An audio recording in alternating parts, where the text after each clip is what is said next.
Donald Trump hitting back after the judge in his election interference case dropped an October surprise, unsealing a key filing from Special Counsel Jack Smith's January 6 case. It's a hefty document coming in at 165 pages, laying out Smith's case and alleged evidence he'll use in an eventual trial against the former president. Trump reacting on Truth Social by calling it, quote, complete and total election interference. I did nothing wrong. They did. Andy McCarthy calling out the timing when I asked him about it earlier. Good job, Dana. The point of this was to try to get this information, which has been hashed out again and again before the American people. None of this is new, but the idea was to get the evidence out in as spectacular a way as possible. The point of releasing this now can only be to affect the election. There's no legal need for it. Some in the media, though, they see an opportunity. This might have been the October surprise they were hoping for, hoping that Jack Smith's filing will make Republicans rethink their support for the former president. Take a look. Charlie, for the, handful of voters who are maybe former Nikki Haley supporters or just Republicans who need to be reminded once more why they should not be voting for Donald Trump, do you think it would be effective for Vice President Harris to talk about this in whatever way legally she is allowed to on the campaign trail? Greg, I know that a lot of people say there were bombshells in here. I mean, I read it and I felt like I'd heard and seen all of this before. They're trying to revive the corpse of January 6th. I have to say, though, this is an improvement over 2020 because in this case, this election interference is done right in front of you, from a combination of lawfare and the media embrace. You got to go back to February 4th, 2021, when Time magazine published an article boasting of the conspiracy of business titans and left-wing activists to oppose what they called Trump's assault on democracy. They described it as a vast shadow effort, an organized collection of operatives that changed voting systems and laws, secured hundreds of millions of dollars in public and private funding. They recruited armies of poll workers, got millions to vote by mail. Then they went after disinformation. They pressured social media companies. They called that election protection. So we, Republicans, independents, libertarians, we're suspicious when we're told that our side or the person we support is an existential risk. We were told that everything was on the table. That, in fact, if you didn't cheat, that would be immoral. So what they did was they suppressed Hunter's laptop, which ushered in Joe's ill-gotten victory. So the suspicion of a rigged election is more than justified because you told us that. You told us what you were going to do. So I think that's an important context when you approach a January 6th. It wasn't an attempt to overthrow the government. It was like, we're just reacting to what you guys said. Judge Andy McCarthy explained today that there's no written rule that you don't do this before 30 days, but it was kind of an unwritten rule. But all these norms have been broken.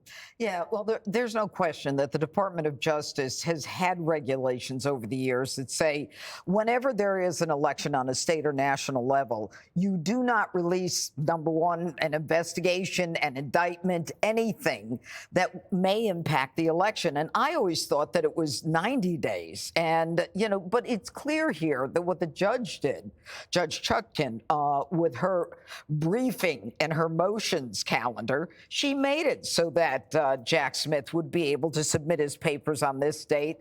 And the former president, should have his answers by October 17th. Now, I just heard that was changed about an hour ago until after the election. But at least if they had gotten their response in by the president's team, you could have had somewhat of a balanced review of this. This is definitely election interference, and it's an attempt, as the press made clear, to try to remind voters you shouldn't vote for this guy because of all these things he did. There's nothing new in this. It's the same old stuff over and over again, where Hunter Biden got the benefit of every doubt in every calendar, in every schedule, and every statute of limitations. They're doing whatever they can to hurt Donald Trump. And what's amazing is, do you recall the sentencing for Donald Trump in New York City by Judge Ergeron was delayed because he didn't want to impact the election. which is kind of amazing because he's about as biased, I thought, as you could get. But this Judge Chutkan is even worse. She's like, let's let it all hang out right before the election. And Jessica, this everything about January 6th or everything about all the legal conundrums that Trump finds himself in hasn't dented his support with Republicans. And so a lot of the media on the left were saying, oh, this is it. This is going to be the one. But do you think it's going to be the thing that turns Republicans against voting for him? No, I don't think so. And it has never polled as such. There are people who are persuaded by the argument that there is one party that cares about protecting democracy, and there's another party that will undermine democracy if it suits them. And J.D. Vance made that clear on the debate stage when he wouldn't answer Tim Walz's question. Who's for voter ID? That's, well, I'm just curious. Because right, that not, undermines there is no voting integrity. So this is a distraction from talking about. No, what's you in said your, the threat to no, democracy. Well, so there is no voter fraud. That's the thing. Oh, there how do you know? Well, because there aren't cases of it. It gets investigated, and when there is, it's Republicans. Okay. The narrative is that Democrats are obsessed with January 6th. But the reality is that Donald Trump is the one who's obsessed with 2020.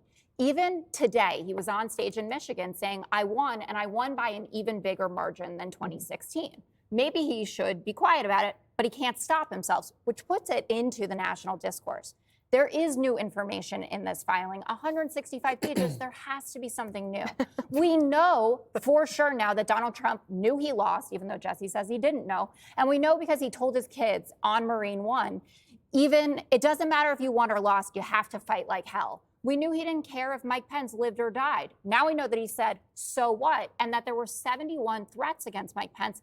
So bad that Mark Short had to go to the... That's why you need cross-examination. No. It's not true unless it's tested. Mark Short went to the Secret Service to say that he was scared for his life. You have anecdotes. But all those things are not... No. I knew all that. Yeah. Well. You knew that he said, so what? And you knew that you knew it's about within the spirit of everything that has been written and said about this before. Did you know about Ronna McDaniel going to the election official in Michigan who said that's effing nuts? What he's asking us to do? It is in keeping with everything else I know about it and everything else that she said. Jesse, go ahead. Wanda the Stuffer, by the way, is a Democrat. Wanda? What? You don't watch Jesse Waters Primetime? How dare you? I have children. Well, they can watch. It's PG-13, Jessica. So the Supreme Court comes down with this ruling that presidents have full immunity when they're conducting official acts. Phone calls, talking to people in departments. Fake electors. It hasn't been determined. No, what they're saying, Jessica, is like if Donald Trump goes out to the golf course as president and sees the cart girl look at him funny and smacks her teeth out with a 5-iron, that is not an official act. That is an act as a private citizen. So what this guy Jack Smith does, he gets the ruling.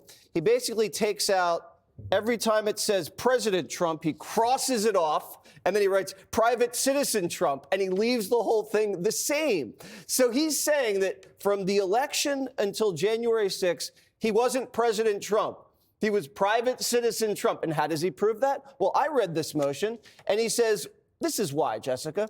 When he went on to give his speech on January 6th, they didn't play Hail to the Chief. They played the Village People. They played YMCA, so that means he's not president during that speech. Yep. Why did he use... It's not a serious motion. What? That's something I didn't know. There you go. I didn't know that. Why did he use private lawyers instead of his White House counsel if it wasn't private? I don't know why he did what. I know you guys are desperate. And did you ever get a second opinion? You put a $150,000 bounty in a public filing last week, and now this. It's prejudicial. For Wanda, and you should be ashamed of yourself. And also, why does it matter if he says whether you win or lose, fight like hell? That's great advice. That you go down swinging. They always take the words literally. Like when he said he had to find votes, they say, "Oh, he's making up votes." No, he said there's votes out there. You got to find them. And if you're fighting. You fight like hell, whether you win or you lose. That's just the way it is. No, you don't, because you lost, so you concede and act like a normal human. No, you fight until it's over. Isn't that simple? He doesn't think it's over. You guys today. did it. Hillary fought like hell. He thinks he won. That's why we loved Hillary. Great time, but I'm going to tease. Up next. Click here to subscribe to the Fox News YouTube page to catch our hottest interviews and most compelling analysis. You won't get it anywhere else.